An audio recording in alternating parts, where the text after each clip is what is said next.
안녕하세요, 캠핑 채널 먼데이나인입니다. 오늘은 제가 지난주에 겪은 파세코 난로에 사용하고 있는 등유 때문에 생긴 에피소드에 대해 이야기하는 시간을 갖도록 하겠습니다. 동계 캠핑을 하기 위해서는 크게 두 가지로 난방 방식을 선택해야 됩니다. 첫 번째는 기름을 사용하는 등유 난로, 두 번째는 나무 땔감을 사용하는 화목 난로가 대표적이라고 할 수 있습니다. 이 두 가지의 난방 방식 중에 등유 난로가 난방의 효율과 가성비를 따져볼 때 가장 대표적인 동계 난방 수단이라고 할 수 있는데요. 그런 등유 난로를 사용할 때 아주 중요한 부분이 있습니다. 바로 등유의 보관 부분인데요. 제가 지난주에 캠핑을 다녀올 때 이 등유를 잘못 보관하는 바람에 대형 사고를 치게 된 이야기를 전해드리고자 합니다. 화면 속 영상은 영하의 날씨 속에서 제 차량의 트렁크를 모두 비우고 활짝 열어둔 채로 차량을 햇빛에 말리고 있는 영상입니다. 캠핑을 다녀오다가 등유를 차량 실내에 엄청나게 많이 흘리게 되었기 때문인데요.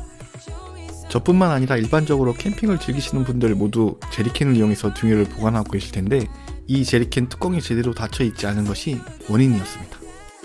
난로에 등유를 주입한 후 분명히 뚜껑을 닫는다고 닫았는데 뚜껑이 사선으로 잘못 닫히면서 차량을 이동하는 중에 출렁거리는 차량 내부에서 제리캔 밖으로 등유가 쏟아져 내렸던 것이었습니다. 트렁크를 정리할 때 제리캔을 중간쯤에 수납을 했었는데요. 등유가 새어나와서 흐르면서 거의 대부분의 캠핑 장비와 차량의 트렁크 시트가 오염되게 되었습니다. 특히 제리캔 밑에 있는 테이블은 등유에 흠뻑 젖을 정도였는데요. 야외에서 충분히 말렸음에도 불구하고 테이블 가방 위로 등유 자국이 선명히 남아있는 것을 볼 수 있었습니다. 그리고 진짜 가슴이 아팠던 건 올해 설봉제 응모에서 힘겹게 당첨돼 구매한 스노우피크 한정판 로우 체어 역시 마찬가지로 흘러나온 기름에 여기저기 정말 오염이 되지 않은 곳이 없을 정도였습니다. 진짜 애지중지했는데 너무 아쉽네요. 천으로 된 부분뿐만 아니라 나무로 된 팔걸이 부분과 알루미늄으로 된 뼈대 마디마디마다 흘러내린 기름 자국이 가득가득했습니다. 역시 아끼다가 뚱 된다는 내 속담이 틀린 게 하나도 없는 것 같네요. 어쨌든 일어난 일은 일어난 일이고 이 영상을 보시는 캠퍼님들께서도 동계 캠핑을 하시고 등유 난로를 사용하신다면 제리캔의 마개를 완전히 닫는 부분에 대해 늘 신경 써주시면 좋을 것 같습니다. 제리캔을 구매하실 때는 비용이 좀 나가더라도 이중 마개가 되어 있는 제리캔을 구매하시는 게 더 좋을 것 같다는 생각이 들었습니다. 저 같은 실수를 똑같이 반복하지 않으려면 말이죠. 캠핑 장비와 트렁크 매트를 모두 걷어낸 내부 차량 모습인데요. 그나마 다행인 것은 트렁크 매트 밑부분이 기름이 흘러나오지 않게 고무 재질로 되어 있어서 그나마 트렁크 차체 내부 마감재가 오염되지 않은 점입니다. 돌이켜 생각해보면 이 부분은 정말 천만다행이라는 생각이 들었습니다. 트렁크에 짐을 모두 빼고 오염된 장비를 집으로 가져와서 여러가지 세제와 세정제를 이용해서 냄새를 제거하는 작업을 진행했습니다. 등유, 조금만 묻어도 정말 냄새가 엄청나게 많이 난다는 걸 이번에 절실하게 느꼈습니다. 우선 가장 오염이 심했던 트렁크 시트를 세척해 보았는데요. 충분히 물을 골고루 뿌려주고 이불 빨듯이 발로 밟아가면서 세척을 진행해 보았습니다. 이렇게 오염된 시트에 사용기를 이용해서 물을 뿌렸더니 시트 내부에 스며들었던 기름 성분이 쭉쭉 빠져나오는 모습이 보일 정도였습니다. 물을 충분히 뿌려준 이후에는 세제를 이용해서 세탁을 진행했는데요. 검색을 통해 저와 같은 일을 겪으신 분들의 노하우를 접해보니까 일반 세탁용 세제보다 오히려 퐁퐁 같은 주방 세제가 훨씬 기름 성분을 없애는 데 도움이 된다고 해서 저도 퐁퐁을 이용해서 세척을 진행해 보았습니다. 주방 세제를 시트 위로 골고루 그리고 듬뿍 뿌려주고 발로 밟으면서 세탁을 진행했는데요. 정말 거짓말 안하고 이렇게 발로 밟으면서 세탁을 2시간을 넘게 했던 것 같습니다. 2시간 정도 발로 밟으면서 세탁을 해준 다음에 샤워기에 있는 물을 뿌리면서 시트의 상태를 확인해 보았는데 이제 더 이상 기름 성분은 씻겨나가는 모습은 보이지 않았습니다. 이렇게 깨끗하게 세제 성분도 다 씻겨내고 베란다 빨래대 위에 말려놓고 이제 다른 캠핑 장비를 세척하기 시작했습니다. 캠핑 장비 중에 가장 오염이 심하게 된 테이블 가방을 세척하기 시작했는데요. 정말 차량 시트에 비하면 스며든 기름이 더 엄청 많아서인지 기름 성분이 더 많이 씻겨내려온 것을 볼 수 있었습니다. 물기를 머금은 테이블 가방을 발로 밟아보면 기름 성분이 빠져나오는 모습이 영상에서와 같이 보일 정도였으니까 말이죠. 트렁크 시트와 마찬가지로 주방 세제를 뿌리고 발로 밟으면서 세탁을 계속했는데요. 등유에 많이 오염이 되었는지 세제를 뿌려도 등유 냄새가 엄청나게 많이 나서 세탁을 하는 내내 머리가 아플 지경이었습니다. 1시간 넘게 이렇게 세탁을 하고 난 후 세제를 모두 씻어내고 냄새를 다시 맡아보았는데요. 기름기는 다 가셨지만 등유 냄새는 정말 거짓말도 되지 않고 1도 없어지지 않아서 정말 완전 멘붕 상태에 빠지게 되었습니다. 그래서 세탁의 방법이 좀 잘못된 게 아닌가 해서 세탁소를 이용해서 박박 문질러주는 방식으로 다시 세탁을 진행해 보았습니다. 기분 탓인지는 모르겠지만 아무래도 발로 밟는 것보다 세탁솔로 문지르면 더 미세한 곳에 있는 등유까지 모두 씻겨나갈 것 같았습니다. 1시간이나 되는 시간 동안 계속 세탁을 했습니다. 발로 밟는 것보다 확실히 세탁소를 이용해서 세탁을 하니까 왠지 기름이 더 빨리 더 많이 제거되는 느낌을 받긴 했습니다. 하지만 이렇게 쪼그려 앉아서 세탁을 하다 보니까 가뜩이나 좋지 않은 허리가 끊어질 것 같이 아파가지고 결국 1시간 만에 세탁을 마무리하게 되었습니다.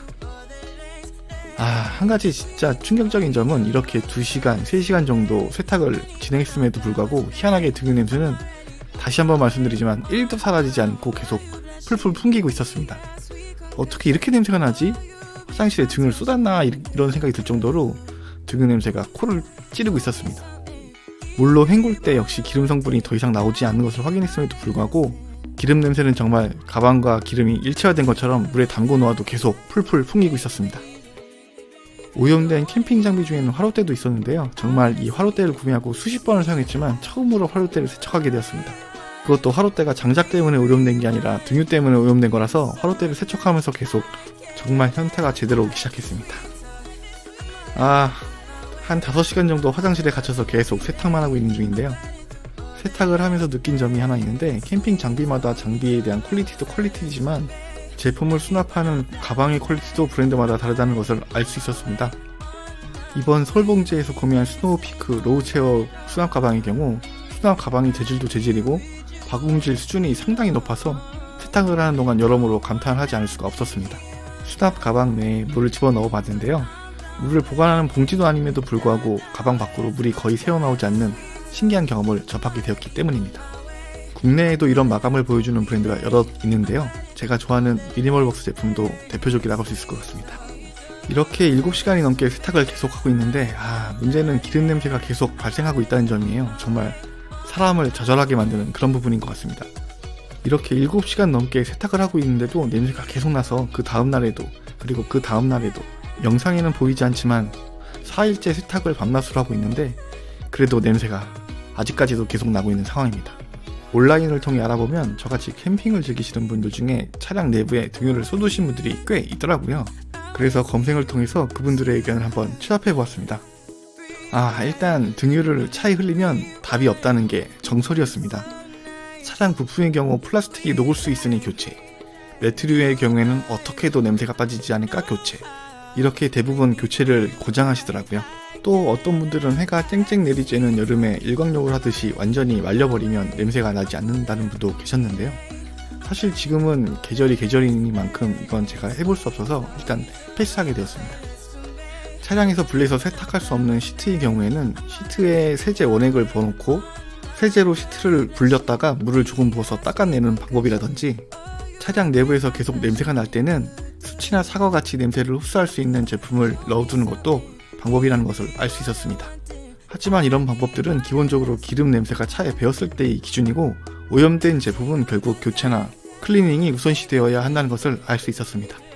저 같은 경우엔 트렁크 시트가 오염된 상태이고 세탁을 4번이나 넘게 진행했는데도 냄새가 빠지지 않고 있는 상황이어서 차후 날씨가 좋을 때 일광욕을 하는 부분을 좀 진행해볼까 하고 있습니다. 그래도 안되면 결국 교체밖에 답이 없을 것 같긴 하고요. 제가 이번에 진짜 절실하게 느낀 점이 있지만 주유소에서 제리캔에 등유를 넣을 때도 마찬가지고요.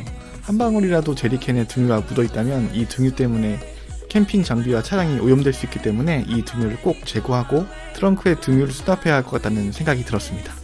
등유 특성상 기화가 잘 되지 않아서 공기 중에서 바로 사라지지 않는 특성도 있고 냄새도 다른 기름에 비해서 지독하기 때문에 이러한 부분은 꼭 유념해서 등유를 사용해야겠다는 생각이 들었습니다. 오늘 제가 준비한 부분은 여기까지고요. 정말 손이 팅팅 불어서 터질 때까지 세탁을 하고 또 세탁을 하고 또 세탁을 했는데 그런데도 냄새가 나서 정말 좌절하고 있습니다.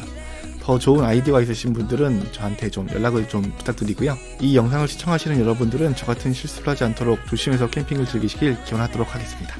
제 영상이 도움이 되셨는지 모르겠네요. 제 영상이 도움이 되셨다면 구독과 좋아요, 알림 설정을 부탁드릴게요. 여러분의 관심이 영상 제작에 큰 도움이 됩니다. 감사합니다.